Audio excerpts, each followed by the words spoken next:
السلام علیکم ورحمۃ اللہ وبرکاتہ۔ عزیز طلباء و طالبات، یہ ہمارا اردو کا پیریڈ ہے۔ آج ہم پڑھیں گے نظم تعلیم سے بے توجہی کا نتیجہ۔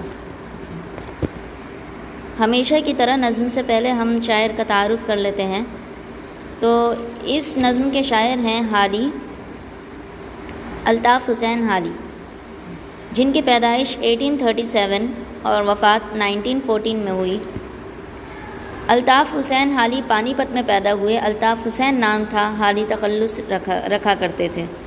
ان کی ابتدائی تعلیم وطن میں اور کچھ تعلیم دہلی میں ہوئی۔ شروعات کی جو تعلیم تھی وہ اپنے ہی وطن میں، اور پھر بعد میں باقی کی تعلیم جو ہے وہ دہلی میں ہوئی۔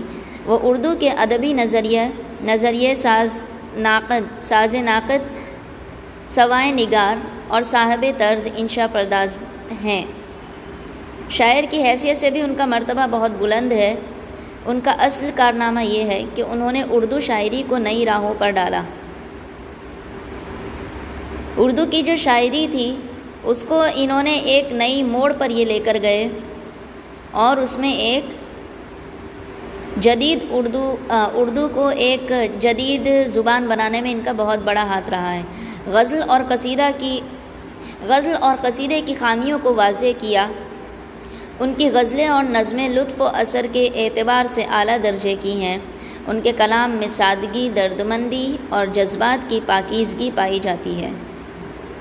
ان کی 4 اہم کتابیں حیات سعدی، مقدمہ شعر و شاعری، یادگار غالب اور سر سید کی سماع حیات ہے۔ حیات اور حیات جاوید ہیں۔ یہ تمام ان کی اہم کتابیں ہیں، 4 اہم کتابیں جو انہوں نے لکھی ہیں۔ مولانا حالی شعر و ادب کو محض مسرت حاصل کرنے کا ذریعہ نہیں سمجھتے تھے۔ وہ شاعری کی مقصدیت کے قائل تھے۔ صرف خوشی کے لیے وہ مسرت حاصل کرنے کے لیے شعر و شاعری نہیں کیا کرتے تھے، بلکہ ان کا ایک مقصد تھا۔ ان کا خیال تھا کہ شاعری زندگی کو بہتر بنانے میں مددگار ہو سکتی ہے، اور دنیا میں اس سے بڑے بڑے کام لیے جا سکتے ہیں۔ وہ شاعری کے لیے تخیل، مطالعہ کائنات اور مناسب الفاظ کی جستجو کو ضروری سمجھتے تھے۔ حالی کو غالب، شیفتہ اور سر سید کی صحبت حاصل تھی، جس سے ان کے تنقیدی شعور کو جا ملی۔ حالی نے ایک طویل نظم مد و جزر اسلام مسدس کی شکل میں لکھی، جس کے بارے میں سر سید نے کہا کہ قیامت کے دن جب خدا پوچھے گا کہ تو کیا لایا ہے، تو میں کہوں گا کہ حالی سے مسدس لکھوا کر لایا ہوں۔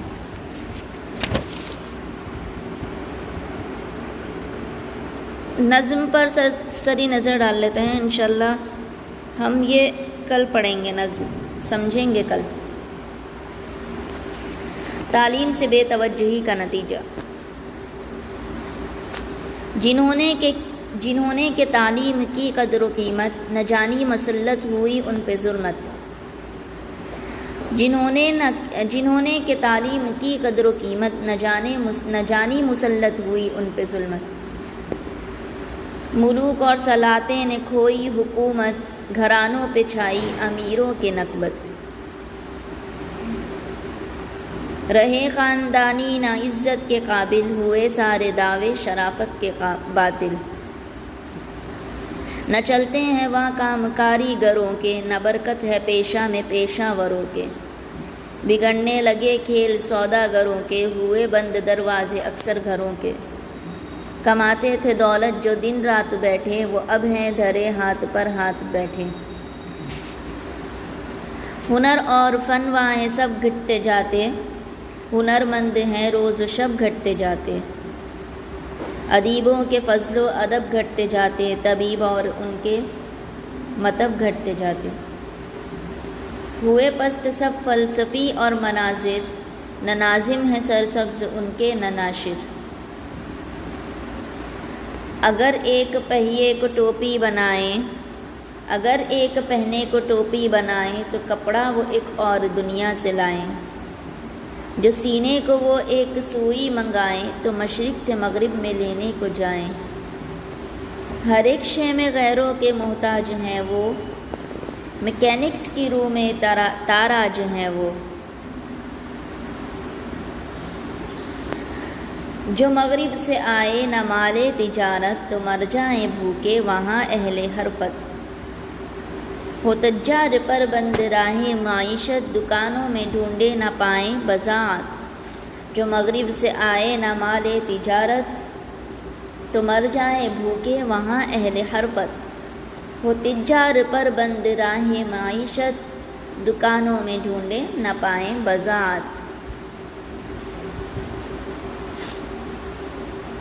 پرائے سہارے ہیں بیوپارواں سب، پرائے سہارے ہیں بیوپارواں سب، تفیلی ہے سیٹ اور تجارواں سب، تفیلی ہے سیٹ اور تجارواں سب۔ پرائے سہارے ہیں بیوپارواں سب، تفیلی ہے سیٹ اور تجارواں سب۔ یہ ہیں ترک تعلیم کی سب سزائیں، وہ کاش اب بھی غفلت سے باز اپنی آئیں۔ یہ ہیں ترک تعلیم کی سب سزائیں، وہ کاش اب بھی غفلت سے باز اپنی آئیں۔ مبادا رہے عافیت پھر نہ پائیں کہ ہیں بے پناہ آنے والی بلائیں۔ مبادا رہے عافیت پھر نہ پائیں کہ ہیں بے پناہ آنے والی بلائیں۔ ہوا بڑھتی جاتی سرے رہ گزر ہے، ہوا بڑھتی جاتی سرے رہ گزر ہے، چراغوں کو فانوس بن اب خطر ہے، چراغوں کو فانوس بن اب خطر ہے۔ لیے فرد بخشی دوراں کھڑا ہے، لیے فرد بخشی یہ دوراں کھڑا ہے، ہر ایک فوج کا جائزہ لے رہا ہے۔ لیے فرد بخشی یہ دوراں کھڑا ہے، ہر ایک فوج کا جائزہ لے رہا ہے۔ جنہیں ماہر اور کربتی دیکھتا ہے، جنہیں ماہر اور کرتبی دیکھتا ہے، انہیں بخشتے وہ تبل و نوا ہے۔